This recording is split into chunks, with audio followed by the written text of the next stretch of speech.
Bom dia a todas, bom dia a todos, boa tarde a todas, boa tarde a todos, boa noite a todas, boa noite a todos. Sejam muito bem-vindas e muito bem-vindos a esse nosso canal, esse nosso reencontro semanal. Todas as semanas nós temos este dia guardado para a gente se reencontrar. Então, é com muita satisfação que, nesse momento, eu dou início a mais uma aula de filosofia. Mas antes de a gente partir para o conteúdo, dar continuidade àquilo que começamos já algumas semanas atrás, quiçá meses, quero pedir uma coisa a vocês. Uma coisa que considero também tão importante quanto o conteúdo. Vocês há de concordar comigo. Não adianta a gente preparar a aula se não tiver ninguém assistindo. Ou não adianta preparar a aula se não tiver ninguém sabendo que a aula já foi para o ar. Então foi nisso, pensando nisso, que eu tomei uma decisão. Vou passar a lembrá-los de que esta aula está sendo transmitida pelo YouTube. E o YouTube tem uma ferramenta maravilhosa. Sabe qual é? É claro que vocês sabem. Aquela ferramenta do curtir, a ferramenta do gostei, a ferramenta do se inscrever, aquela ferramenta ativa as notificações. Exatamente. O que eu estou pedindo aqui para vocês é para que vocês fiquem integrados a tudo isso que a gente está fazendo. Então, a partir de agora, você aí que tem nos assistido todas as semanas, que está agora aí aguardando a aula, dá praticamente o seu início. Você, menino, menina, jovem, adulto ou adulta, seja quem for que estiver aqui nos assistindo agora e que nos acompanham a cada semana até o final da aula, faça esse favor. Clique aí no gostei, clique em se inscrever nesse canal, porque a partir do momento que você clicar no se inscrever no canal e ativar as notificações, que é lá no sininho, você vai a todo momento que eu lançar uma nova aula, você vai ser avisado ou avisada. E mais, ainda tem a possibilidade de saber quais temas que nós estamos discutindo com outras turmas. Sim, porque tem mais uma novidade. Ao final deste vídeo, ao final desta aula, vocês vão ver duas janelinhas. Sim, essas duas janelinhas vocês já devem estar acostumados também à quantidade de vídeos do YouTube que vocês assistem. Sendo que nessas duas janelinhas, eu deixo duas informações para vocês como link. Uma, a playlist de todas as aulas que foram produzidas até agora para a sua série. E mais, o nosso vídeo mais recente, a nossa aula mais recente, que pode ter sido para o primeiro ano, pode ser para o segundo, pode ser para o terceiro, não importa. Então, você vai ter acesso a uma quantidade imensa de material de estudo. Quem gosta de estudar, vai estudar de qualquer maneira, em qualquer lugar, a todo momento. Então, eu estou aqui deixando para vocês esta oportunidade. Temos muito conteúdo, muita informação, muita matéria a ser aprendida. Então, aproveite essa oportunidade e clique agora. Vai aí, clica no se inscrever no canal, ative o sininho para receber as notificações. E a partir de agora, você já vai passar a receber todas as semanas, a cada vídeo novo, a cada aula nova que for dada, vocês vão ser avisados e avisadas. Tudo bem? Excelente. Agora, para que a gente possa, de fato, começar esta aula, porque até agora só foi apresentação. Deixa eu ver se vocês estão lembrados do que a gente sempre faz. Isso, muito bem. Eu sempre fico feliz com a resposta de vocês, porque vocês têm a memória muito boa. A minha, às vezes, falha. Mas isso é coisa da idade. Mas eu não me preocupo com isso, não, porque eu tenho vocês para me lembrar. Então, façam um favor. Ouçam esses cachorros latindo. Está ouvindo? Então, eles estão gritando para vocês. Pega o material, pega o material, pega o material. Sim, eu treinei eles para que eles possam avisar vocês a pegar o material de trabalho. Qual é o seu material de trabalho? Seu caderno, sua caneta, seu lápis, sua borracha. Olha ele gritando, pega a sua borracha. Gosta de usar tesoura também? Pode pegar tesoura. Gosta de sacola? pegue a cola. Mas tem uma coisa que também precisa ser lembrada. A água. Exatamente, a garrafinha d'água. Olha ele gritando: pegue a água, menino, pegue a água, menina. Isso, coloca a água aí do teu lado, porque a aula já está começando. E a cada minuto que passa, você vai ter a sua mente sendo exercitada. E à medida que você exercita a mente, há necessidade de beber uma água, de se hidratar. Então, faça isso, se prepare, escolha o seu lugar mais confortável, desde que não seja tão confortável a ponto de fazer dormir. No início de todo esse trajeto que a gente percorreu até aqui, tinha gente que dormia durante a aula. Vocês acreditam nisso? Não, não, são vocês não, são outros. Dormiam. Aí eu passei a falar, não vamos assistir essa aula na cama, porque se assistir a aula na cama, acaba dormindo. Mas está na poltrona? Está no sofá? Está na cadeira da cozinha? Não tem problema. Está no murinho da varanda? Pode ser. Está na escadinha? Não importa onde você estiver, desde que você esteja confortavelmente com o seu material de trabalho na mão. Fizeram isso? Parabéns a todos vocês. E agora eu agradeço a cada um de vocês por me receberem em sua casa, em vossa casa. Agradeço realmente, do fundo do meu coração, esta oportunidade de compartilhar desse espaço junto com vocês. E, neste momento, recebo vocês também na minha casa, para que a gente possa começar esta aula. Então, olha aí para o ladinho de vocês. Estão vendo esse slide? Não tem palavra nenhuma, mas ele diz muita coisa. Vamos ver se vocês estão atentos? Estão atentas? O que essa imagem está nos apresentando? Observem, tem 4 figuras humanas aqui, né? São ícones humanos, com códigos de barra na cabeça, ou seja, a cabeça foi substituída por códigos de barra. E tem aqui um outro ícone humano que está com uma maquinazinha lendo esses códigos de barra. Que isso, professor? Não entendi. Volta na aula anterior. O que a gente está falando? A gente está falando de consumismo. Sim. Será que nós estamos nos transformando em produto? Essa é a pergunta. O que você acha? Você está se transformando num produto? Porque para ter código de barra, nós temos que ser produtos.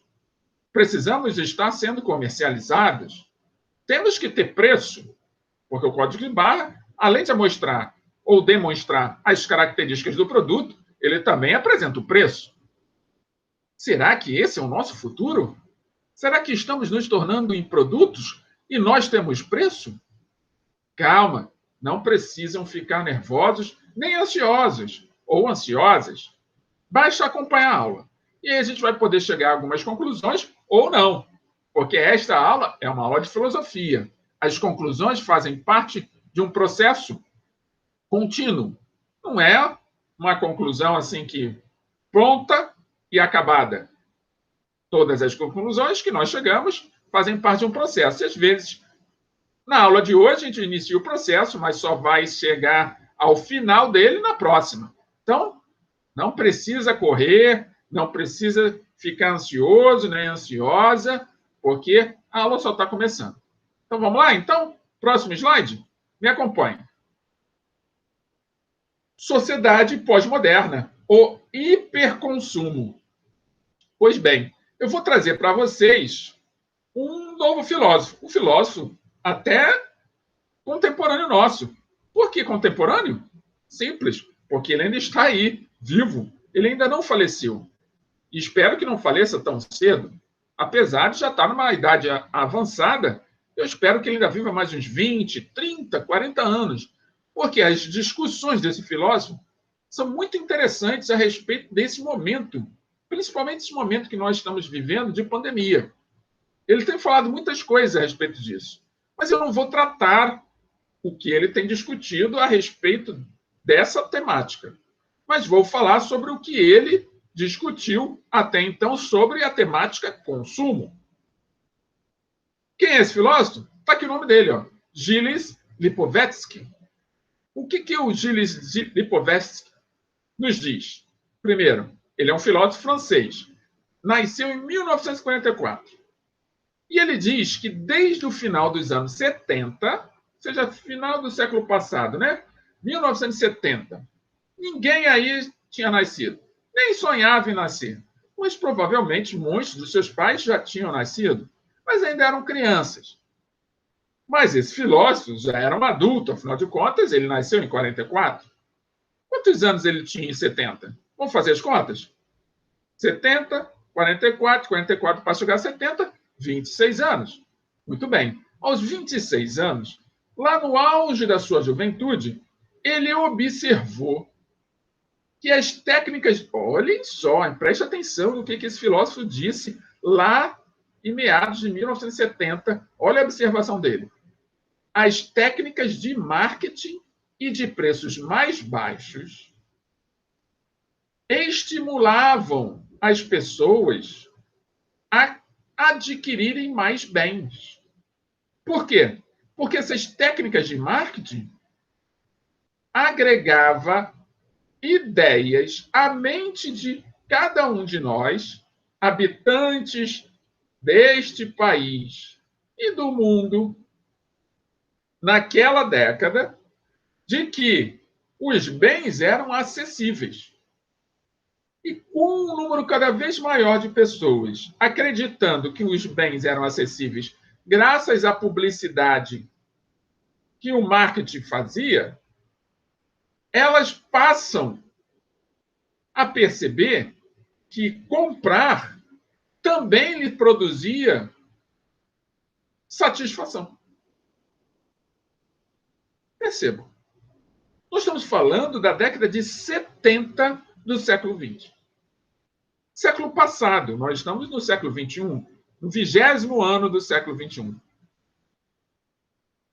20º ano não, caminhando para o 20º ano, porque só vai completar 20 anos ano que vem. Então, lá na década de 70 do século XX, muita coisa estava acontecendo no mundo, não só no Brasil. E uma das coisas mais importantes que estava acontecendo nesta época, nesta década, era o crescimento do sistema econômico que nós conhecemos pelo nome de capitalismo. Sim, esse mesmo sistema econômico que nós utilizamos, que nós compartilhamos aqui no Brasil hoje. Em 1970, já havia passado 30 anos, 25 anos, vamos dizer assim, para ser mais preciso, do final da Segunda Guerra Mundial. E ao final da Segunda Guerra Mundial, muitos países na Europa, por exemplo, da onde esse filósofo é oriundo, estava distribuindo renda. Sim.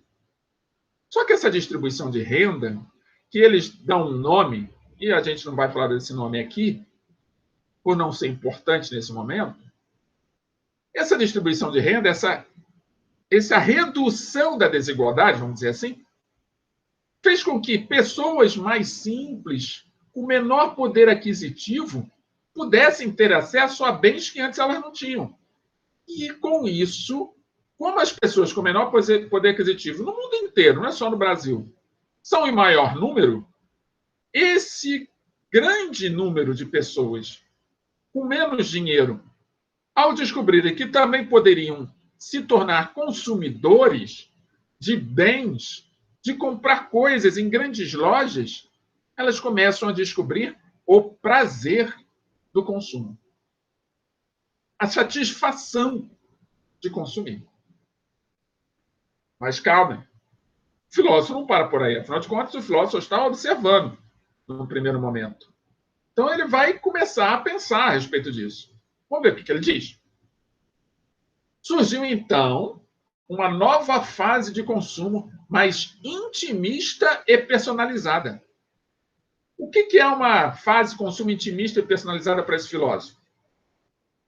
Ela começa a ganhar características cada vez mais emocionais. As emoções das pessoas começam a ganhar associação, ou começam a se estabelecer associações com o ato de consumir, o que antes não existia. Então, ele destaca que no consumo, o processo de personalização recusa a aplicar aquela ideia que nós conversamos na aula anterior sobre o conceito de Marcuse, que é um outro filósofo, sobre a unidimensionalidade. Estão lembrados o que é a unidimensionalidade? É quando os indivíduos, por causa do consumo, perdem por completo a sua capacidade de refletir, de raciocinar, de ter senso crítico. Entram num processo de alienação, de perda da sua capacidade de, a partir daquilo que tem contato, revelar o que está escondido, de enxergar além das aparências, que é a capacidade de raciocínio, de reflexão que todos nós temos. Nós temos uma habilidade magnífica, que é a habilidade do raciocínio. E essa habilidade de raciocínio, para que ela serve? Serve para que nós tenhamos condições de enxergar além das aparências, fazendo as perguntas certas, nas horas certas, diante dos contextos adequados, ou diante dos contextos em questão.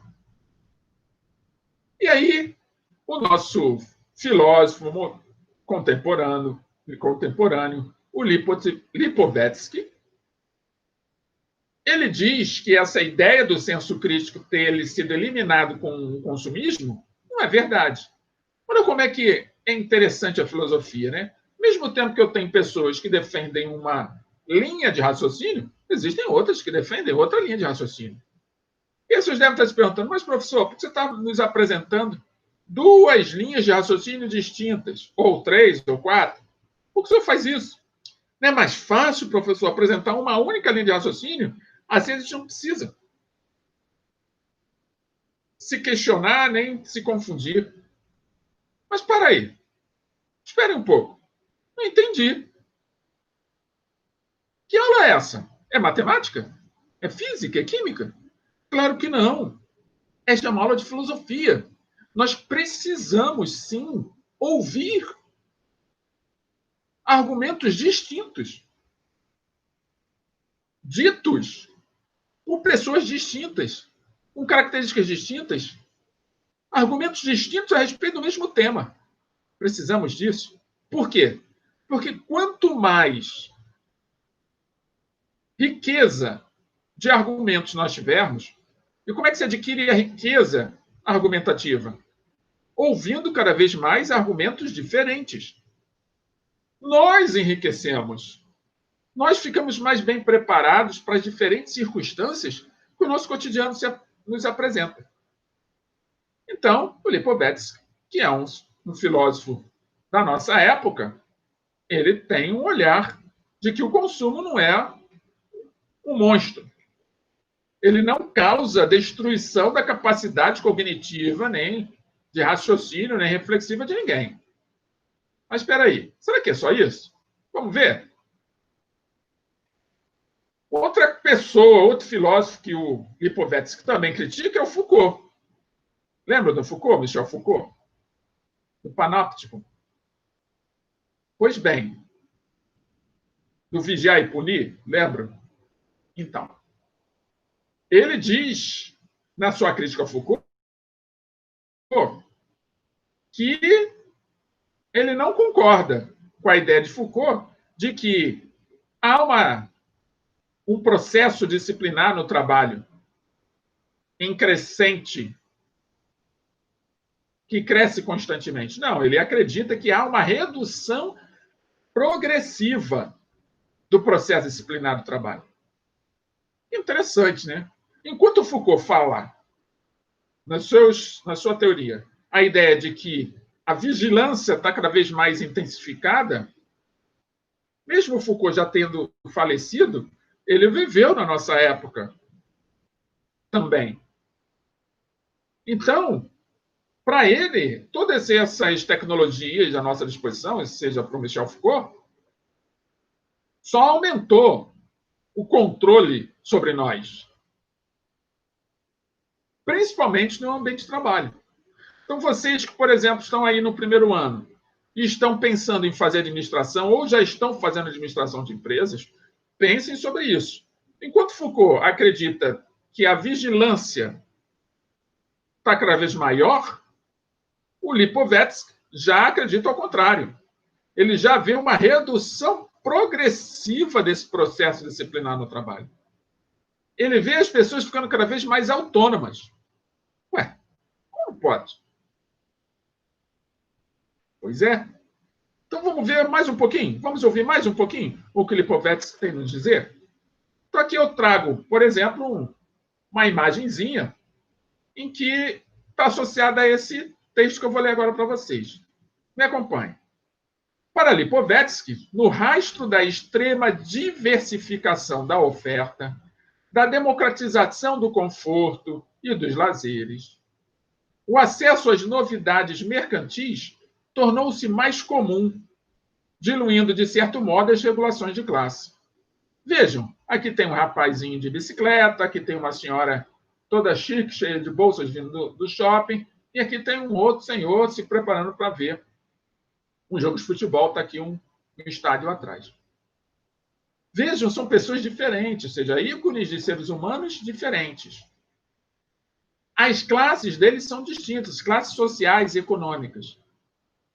Para o Lipovetsky, quanto mais acesso ao consumo nós temos, quanto mais é diversificado esse acesso, há uma ligeira percepção de que os conflitos entre classes econômicas, ou seja, aquele que tem mais com aquele que tem menos, se reduz. De uma certa maneira, o que vocês acham? Vocês já passearam por muitos lugares, acredito eu. Ou por muitos locais dentro do próprio município onde vocês moram, em que em determinados ambientes do município há mais infraestrutura, em outros ambientes menos infraestrutura. Já certamente já circularam para ambientes em que o comércio é de rua, feiras livres, por exemplo, e já visitaram algum shopping. Quando vocês estão numa feira, por exemplo, para comprar lá legumes, verduras ou coisas distintas que as feiras livres vendem, é a mesma coisa de quando vão no shopping? Vocês usam a mesma roupa? E quando estão no shopping? Todas as pessoas que frequentam uma feira livre são as mesmas que frequentam, todas elas, o shopping? Ou existem classes econômicas diferentes dentro do shopping ali, convivendo ao mesmo tempo? Pensem nisso. Então, se a gente olhar por esse prisma, sob esta perspectiva, o Lipovetsky tem razão. Não tem. Essa regulação da classe fica diluída. Dúvidas? Perguntas? Está se sentindo inquieto com isso? Com esse tema? Você já se colocou na condição de consumidor ou consumidora? Eu sei que vocês ainda dependem dos seus pais. Afinal de contas, estão no primeiro ano do ensino médio. Mas vamos supor que você está nos assistindo e não está no primeiro ano do ensino médio. Já é consumidor, já trabalha. Não importa a sua faixa etária. Já se perguntou a respeito do consumo? Se o consumo deixa você menos crítico? Ou te estimula a perceber o mundo ao seu redor? A perceber as diferenças? E entender que, mesmo que você não tenha, neste momento, todos os recursos econômicos à sua disposição, a perceber que, com o trabalho, você tem condições de conseguir? Isso tem te estimulado a querer trabalhar logo? Ou tem te estimulado a querer estudar mais para poder ter melhores condições de empregabilidade? Por quê? Existe estatística, a gente não vai falar de estatística aqui. fosse uma aula de sociologia, poderíamos até falar. Mas existem estatísticas que dizem que quanto maior a escolaridade, maior é o salário e maiores são as oportunidades de trabalho. Então, vocês que estão aqui nos acompanhando até este momento, até esta hora, todas as semanas, acordam cedo ou acordam tarde, mas assistem. Já pararam para pensar o quanto de recursos que vocês têm à disposição? E que esses recursos que vocês têm à disposição estão todos eles atrelados à quantidade de conhecimento, ao quanto que você se dedica aos estudos e o quanto que isso é transformador para a sua realidade? São perguntas para vocês refletirem, não precisa dar resposta. Reflitam. E para ajudá-los e ajudá-las a refletir, vou lembrar uma coisa importante.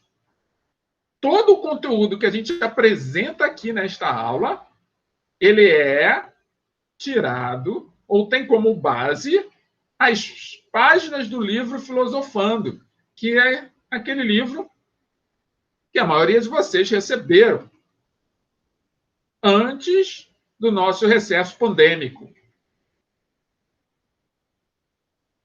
E essas páginas que nós estamos usando hoje são as páginas 66, 67 e 68, ou seja, 66 a 68. Estão acompanhando? Então, quem não tem as páginas, não tem o livro, não tem as páginas, tem problema. Ao final dessa aula, logo em seguida, vocês vão receber essas páginas digitalizadas.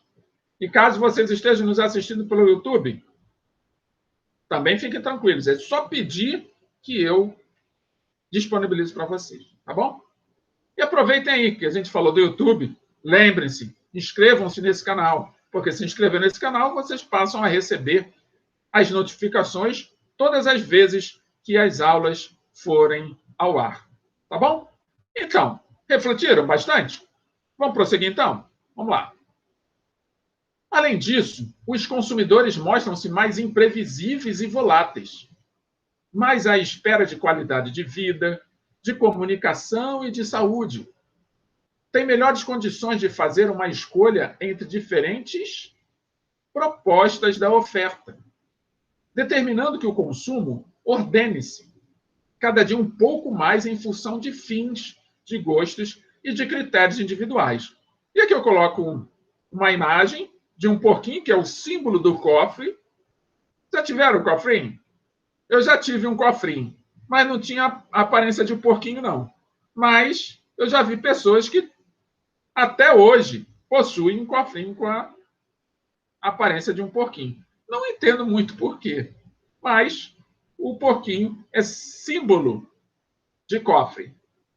E aí tem aqui, ó, casa, carro, sapato de couro, presente. Tem aqui produtos médicos, compras, aspirador de pó, até um cachorrinho, mala de viagem, banco, carrinho de bebê e um chapeuzinho aqui de formatura. Que agora eu não me lembro o nome, mas tem um nome isso. O que são essas imagens todas? Essas imagens apenas representam de que nós, consumidores, eu, vocês, seus pais, nossos vizinhos, ora queremos uma coisa, ora queremos outra. E são as nossas necessidades, os nossos gostos, os nossos próprios critérios é que vão determinar o que a gente quer. E a gente pode mudar de critério a qualquer momento. Eu posso perceber, de repente, que eu estou consumindo muita coisa que está destruindo a natureza e deixar de consumir aquilo. Isso vai forçar as empresas que produzem mercadorias naquela linha de consumo que eu tinha a se adaptarem. Então, eu interfiro também na forma de produção, nos métodos produtivos utilizados na minha época. Por isso que o Lipovetsky está dizendo isso. Que nós, consumidores, por mais que exista essa coisa da alienação, de só querer viver pelo consumo, não é sempre assim. Existe um aspecto racional por trás, reflexivo por trás, que está fundamentado nas nossas emoções. E as nossas emoções moldam. Vejam, nós hoje temos acesso a vários aplicativos que permitem com que a gente aprenda coisas e também divulgue nossas ideias. É claro que esses aplicativos também nos disponibilizam acesso a uma grande quantidade de produtos e mercadorias que possam ser comercializados virtualmente, sem eu precisar ir à loja física. Na medida que eu faço uma pesquisa, seja o que for, seja aqui por um cachorro, está aqui um cachorrinho, né? Eu prefiro cachorros que não são pagos, é um ser vivo. Mas tem gente que compra cachorro. E aí você quer comprar um cachorrinho. Aí você vai fazer pesquisa de preço sobre o cachorrinho da raça que você quer. Nesse instante que você faz a pesquisa de preço, você não comprou nenhum cachorrinho. Mas a partir daquele momento para frente, o que vai aparecer de propaganda de cachorro para você não está no gibi. Vocês já perceberam isso? Por quê? Porque são as empresas se adaptando aos seus interesses, aos seus gostos, aquilo que você busca, aos seus objetivos. Entendem? Claro que o cachorrinho não é um produto. Ele não é um produto. Mas poderia ser um carro, poderia ser uma mala, poderia ser uma casa, poderia ser pão, poderia ser biscoito, poderia ser qualquer outra coisa. Tá bom? Estão acompanhando? Como é que está aí as suas dúvidas? Como é que elas estão? Estou contribuindo, levando luz às suas dúvidas? Ah, muito obrigado. Mas se mesmo assim ainda ficar alguma, comente aí. Coloque lá no YouTube. De repente, a sua dúvida é a dúvida de alguém. E aí a gente pode dialogar e resolve a vida de muita gente. Tá bom? Então vamos prosseguir? Vamos lá. Apesar de considerar o consumidor mais crítico, ou seja, ao contrário do Marcuse, que acha que pela unidimensionalidade o consumidor não é tão crítico assim, o Lipovetsky reconhece o poder massificador da publicidade e os malefícios do hiperconsumismo, entendido como a ilusão de que a mercadoria nos garantiria a felicidade.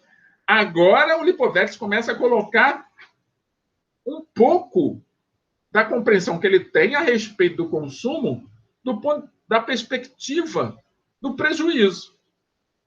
Ele discutiu a perspectiva do benefício, que somos nós, através de nossas emoções, nossos desejos, nossos objetivos pessoais,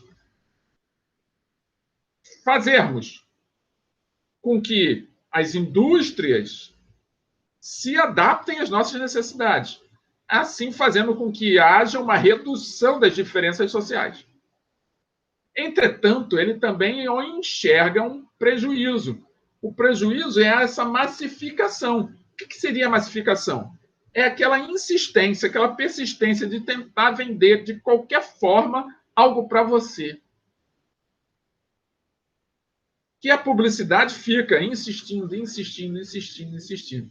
E aí sim, se você não resistir e não tiver de forma inteira presente diante daquela publicidade, você acaba comprando sem perceber e sem ter condições de pagar.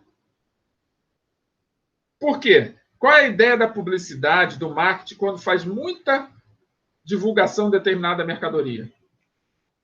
Lhe convencer que comprando aquela mercadoria, você vai alcançar a felicidade. E eu já ouvi alguém dizer em algum momento da minha vida de que a felicidade não é deste mundo. O que a gente adquire neste mundo são partes de algo que representa o que seja a felicidade e que serve para nos estimular a continuar no processo da busca. E não vai ser um sapato, um smartphone, um carro, ou até mesmo um pedaço de queijo comprado no supermercado que vai me trazer felicidade. Mas a publicidade, ela quer nos convencer disso. E aí é que entra a filosofia. E agora o Lipovetsky está falando conosco.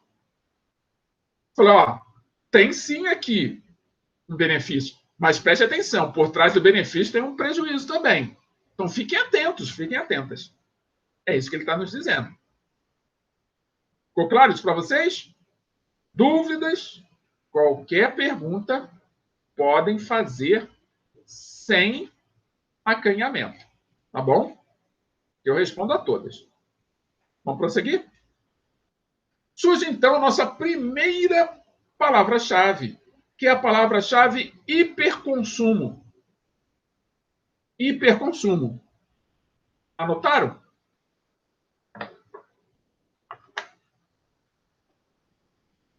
Muito bem. Então vamos lá. Ao contrário, o que nos preenche a vida é o que permite ao ser humano inventar-se a si mesmo e inventar coisas. Quem está dizendo isso é o Lipovetsky. O risco é deixar que o consumo se converta no sentido principal da vida das pessoas.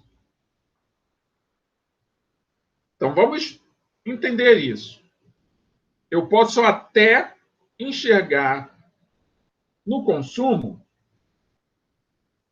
um caminho para realizar alguns desejos meus, para me dar prazer, para me dar satisfação, ou para me realizar. O que eu não posso, segundo o filósofo, ou que eu tenho que tomar cuidado, segundo o filósofo, é impedir que esses produtos que eu consumir me estimule a querer cada vez mais consumir. Que eu abdique da minha capacidade de criar, de descobrir coisas novas, de reinventar coisas, pegar o que já existe e reinventar, de reprogramar aquilo que já está programado. O que o filósofo está dizendo é que se eu não tomar o devido cuidado com isso, aí esse consumo vai se converter na razão da minha vida. E se o consumo se converter na razão da minha vida, eu me torno o que muitos filósofos chamam de materialista. Eu abdico do ser em prol do ter. Aí mora um perigo imenso. É aí que mora o perigo, sim. Por quê? Porque quando eu abdico do ser em substituição, coloco o ter, eu estou dizendo para as pessoas que eu não me importo com elas. Mas a primeira pessoa que eu estou dizendo isso sou eu mesmo. Porque eu sou um ser, eu não sou um ter. Por isso, ser humano. Eu sou um ser com qualidades, com defeitos, com conhecimento, em outros aspectos ignorante, cooperativo, capaz, persuasivo quando preciso, afetivo. Eu tenho muitas qualidades. E essas qualidades são valores do ser. E você não encontra elas no ter. O que vocês acham disso? Já pararam para pensar nisso? Em algum momento você abriu mão de ser para ter? Deixou os seus valores de lado apenas para poder consumir algo? Você se corrompeu por isso? Porque a corrupção entra por aí, por essas brechas do materialismo. Reflitam. Essa aula é uma aula de reflexão. E se chegar alguma hipótese a respeito dos argumentos que eu estou apresentando para vocês, que estão atrelados aos argumentos dos filósofos aqui apresentados, comentem. É dessa forma que a gente cresce, tá bom? Então vamos prosseguir. O sociólogo polonês Zygmunt Baum, que viveu entre 1925 e 2017, já faleceu recentemente, há 3 anos atrás, não é tão otimista. Olha só, eu falei de dois filósofos, agora estou falando de um sociólogo. Ah, mas professor não é de filosofia? Sim, mas aqui a gente está pegando as teorias. E esse sociólogo, ele fala do consumo também. Então, só para vocês perceberem como é que as ideias, elas ficam indo e vindo. Ah, eu concordo, eu não concordo. Eu concordo, eu não concordo. E esse é o processo maravilhoso de se aprender. É porque eu tenho a oportunidade de enxergar várias possibilidades sobre o assunto a ser discutido que me ajudam a compreender melhor o próprio assunto. Então, o sociólogo, que é polonês, Zygmunt Bauman, ele diz o seguinte, que a irracionalidade dos consumidores é uma aposta do consumismo. Ou seja, toda propaganda, toda publicidade aposta de que o consumismo vai gerar indivíduos irracionais, que não são capazes de refletir criticamente e que vão consumir qualquer coisa a qualquer momento. Que não vão ter sobriedade, como ele diz aqui, ó. Não vão ter sobriedade, nem vão buscar melhores informações. Isso é uma hipótese do sociólogo. Agora, eu tenho que acreditar nisso? É claro que vocês não têm que acreditar. Mas é importante levar em consideração. Porque em alguns aspectos isso realmente acontece. Mas será que acontece com todos? Será que eu posso generalizar? Reflitam. O fato de alguém só querer consumir, não parar para pensar, comprar qualquer coisa, comprar sem ter condições de pagar, porque o tempo todo está buscando a felicidade no consumo. Será que isso, porque acontece com meia dúzia de pessoas que eu conheço, atinge a todos os seres humanos? Isso é que a gente chama de generalização. Será que dá para generalizar? Uma pergunta para vocês. Será que eu tenho condições de generalizar alguma coisa nesse sentido? Reflitam sobre isso. Se quiser comentar, comente aí nos canais em que a gente deixa disponível para vocês. Então aí surge a pergunta: para onde vamos? Eu botei aqui o Snoopy com seu personagem, Charlie. Estamos caminhando. Para onde vamos? Nas últimas décadas, presenciamos transformações extremamente rápidas que alteraram de maneira drástica nosso modo de vida. Isso não é verdade? Olha só onde nós estamos, juntos e separados. Alguns meses atrás, esta aula estaria sendo dada num ambiente sob controle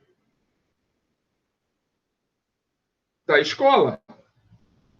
Agora, essa escola ganhou um mundo. As paredes da escola foram derrubadas. Podemos falar que a escola se globalizou. Mas nós, mesmo que estejamos globalizados, precisamos ter foco e entendimento do que está acontecendo. Porque, como é tudo muito rápido, as transformações são muito rápidas, se eu não tiver foco, eu fico muito disperso. Eu entro no processo da dispersão, perco a minha concentração e acabo não alcançando os resultados que eu tanto almejo. Como, por exemplo, acertar uma questão, como a que eu vou propor para vocês daqui a pouco. Isso, vamos ter sim. Toda aula tem um exercício de fixação. E já estamos chegando nele. Para que serve? Para fixar. Brincadeiras à parte, o exercício de fixação é para auxiliar vocês a perceberem se estão acompanhando ou não as aulas, tá bom? Se está sendo entendido ou não. Ah, professor, mas ainda não recebi o resultado se eu acertei ou errei. Calma, são muitas turmas. Eu estou fazendo isso aos poucos. Na medida que vocês vão respondendo, eu vou enviando. Então, se você ainda não recebeu, fique tranquila que já você vai estar recebendo também as suas avaliações, tá bom? Então, vamos lá. E caso você esteja no YouTube, é só continuar postando lá a resposta e a gente comenta. Então, vamos em frente. Apesar dos benefícios alcançados pela nossa civilização, há um grande número de pessoas excluídas do sistema. E a questão ecológica agrava-se a cada dia, pelo consumo descontrolado dos recursos naturais. Esse é um outro aspecto do consumo. Por isso que precisamos nos manter focados. Não perder de vista os benefícios, mas também não ignorar os prejuízos. Senão, um anula o outro. Compreendem? Chega a nossa segunda palavra-chave, que é humanização. Segunda palavra-chave, humanização. Chegando já no finalzinho da nossa aula, vamos à frase final. Não aquela mensagem, mas a frase que vai fazer a gente sair daqui refletindo um pouco mais a respeito desse conteúdo. O importante é sempre verificar em que medida as atividades de trabalho, consumo e lazer estão a serviço da humanização e da sustentabilidade do planeta, além de indagar quando se desviam desses objetivos principais. Então, prestem bem atenção nesta frase final da aula, a respeito do conteúdo. Não é o que você consome ou porque você consome muito ou pouco, é que você vai se tornar uma pessoa ignorante ou acrítica, ou pouco reflexiva. O fato de você consumir é que não pode fazer você se tornar alguém assim. Você pode consumir de forma consciente, observando com detalhes, estando atento e atenta àquilo que se compra, àquilo que se adquire no comércios ao redor, percebendo se aquele produto fabricado por aquela empresa, por aquela indústria, é um produto que traz qualidade para a sua saúde, se ele se preocupa com o meio ambiente, se os preços não estão muito abusivos, e se estiverem abusivos, não compre. Ou seja um consumidor, busque a sua satisfação, busque realizar os seus desejos, mas sempre refletindo. Pensando sobre o produto e sobre aquilo que a gente chama de custo e benefício. Será que aquilo que está custando está gerando benefício equivalente? Porque apenas quando eu pago um preço e esse preço me traz um benefício equivalente, é que vale a pena. Mas eu só consigo compreender isso se eu estiver sendo consciente, um consumidor consciente. Então, essa é a mensagem final desse conteúdo. Tá bom? Então, vamos lá para o exercício? Exercício de fixação. No exercício de fixação, nós temos 5 opções, letra A, B, C, D e E, que para quem está aqui matriculado em uma das turmas às quais eu dou aula, vai receber na atividade apenas essas letras. Aí, aqui você escolhe qual a opção correta e responde lá. Caso você esteja no YouTube, já sabe o que fazer. Só colocar a opção lá e a gente comenta. Mas tem uma coisa. Neste exercício, eu estou trazendo um movimento diferente. Ao invés de colocar o texto nas opções, eu coloquei as charges. e a gente vai identificar qual charge tem a ver com o texto que eu vou ler agora. Tá? Então, muita calma, acompanhe. Se precisar, pause esta aula para poder ler e acompanhar direitinho, tá bom? Então, vamos lá. Considere o texto abaixo. O consumo responsável é decisão individual, particular e solitária, em função do compromisso de cada um com o desenvolvimento socioambiental. É de quem tem ou adquire a consciência de que ações positivas minimizam as negativas. Comportamento e atitude que estão ligados à questão do não desperdício, do desprendimento e da posse de objetos por status. Visão ainda pequena na nossa sociedade, mas que tende a aumentar nas camadas mais jovens, preocupadas com a preservação dos recursos naturais renováveis. A charge, tirinha, em que se apresenta uma visão correspondente a esse trecho é, ou seja, a cada chargezinha, a cada figura, e o texto que estiver na figura, reflitam qual é que está associada a esse texto que eu acabei de ler. Qual é que tem a ver? Qual que está em sintonia com esse texto, tá bom? Então, vamos lá. Letra A. Temos aqui uma imagem, um adulto e uma criança observando um lixão. Resto de comida, de produtos quebrados, etc. Aí o adulto vira para a criança e fala assim: meu filho, um dia tudo isto será seu. Essa foi a letra A. Letra B. Tem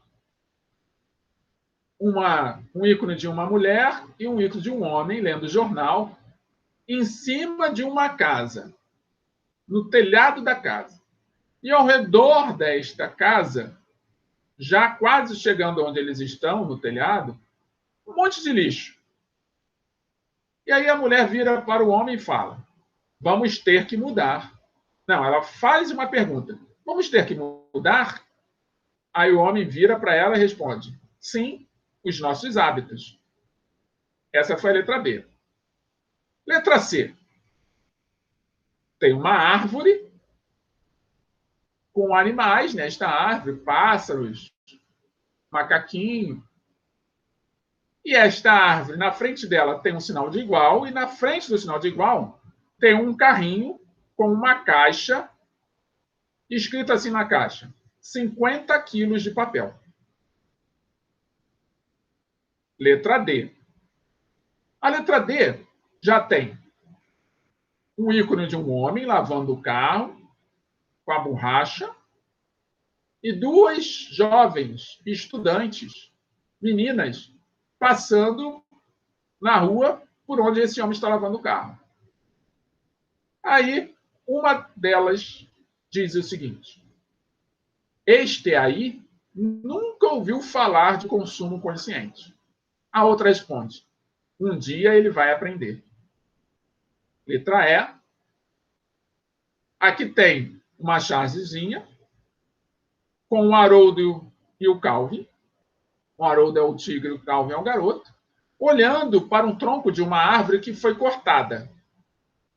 E aí o Calvin vira para o Haroldo e diz: às vezes eu acho que um indício mais certo de que existem formas de vida inteligente fora da Terra é que nenhuma delas tentou entrar em contato conosco. Assim, nós concluímos o exercício de fixação. Você acha que a charge que responde à pergunta é da letra A? É da letra B? É da letra C?